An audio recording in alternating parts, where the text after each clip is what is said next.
এয়া কালি অসমৰ পৰা অনা কচু শাক আহি হায়দৰাবাদ পালেহি আৰু হায়দৰাবাদ কালি আহিছে মানে হায়দৰাবাদত আহি আজি 2-3 দিনৰ আগতেই পালেহি কিন্তু আমাৰ ওচৰত পোৱাহি নাছিলে। এয়া দেখিছেনে অসমৰ পৰা এজন ল'ৰা আহিছিল আৰু সেই ল'ৰাজনে এই কচু শাকখিনি লৈ আহিছিল বেলেগ এজন ল'ৰাৰ ওচৰত দিলে আৰু সেই ল'ৰাজনে আহি কমেও 5 দিনমান লাগিলে আমাৰ ওচৰত পালেহি। এয়া দেখিছেনে কচু শাকৰ অৱস্থা।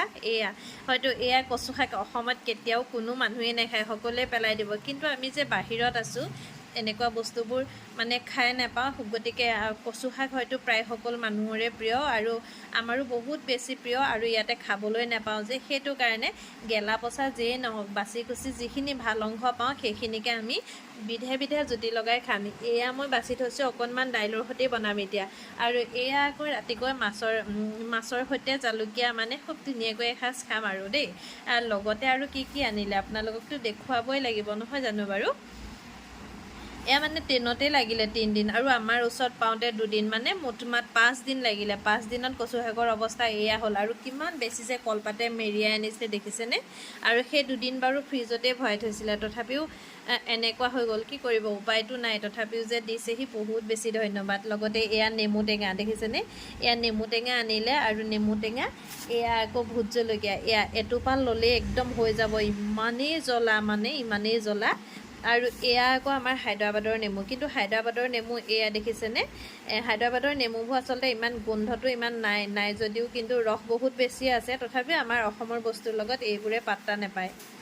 আৰু এয়া বাৰু কি গম পাইছেনে, মই কেৰি বেগটো খুলি দিয়া নাই, কেৰি বেগৰ ওপৰতে দেখাইছোঁ, তথাপিও এয়া কি গম পাইছেনে, এয়া হ'ল কলৰ বাকলি, ভীমকলৰ বাকলি। আপোনালোকে বাৰু ভীমকলৰ বাকলি কোনোবাই খাই পাইছেনে নাই?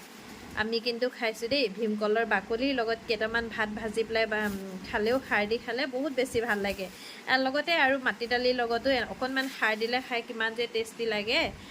আৰু সেইটো কাৰণে লগতে ভাল পাওঁ বুলি কোৱাৰ কাৰণে এই ভীমকলৰ বাকলিকেইটাও লৈ আহিছে আৰু ইমান ভাল লাগিছে সঁচাকৈ।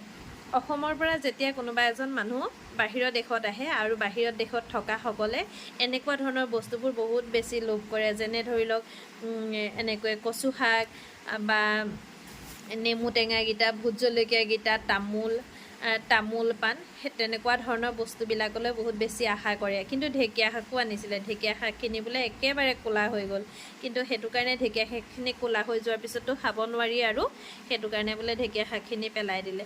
আপোনালোকেও যদিহে কোনোবা অসমৰ পৰা একেবাৰে বাহিৰৰ দেশত ফুৰিবলৈ আহে, মিতিৰ কুটুম বা যাৰ ওচৰতে নাহক কিয় এনেকুৱা ধৰণৰ বস্তুবোৰ লৈ আহিব। বাহিৰৰ দেশত থকা ব্যক্তিসকলে মনত বহুত বেছি সুখ অনুভৱ কৰিব। আৰু মোৰ ভিডিঅ'টো ইমানেই আছিল, যদিহে আপোনালোকৰ ভাল লাগে তেতিয়াহ'লে লাইক কমেণ্ট এটা কৰিব বুলি আশা কৰিলোঁ দেই। Bye bye.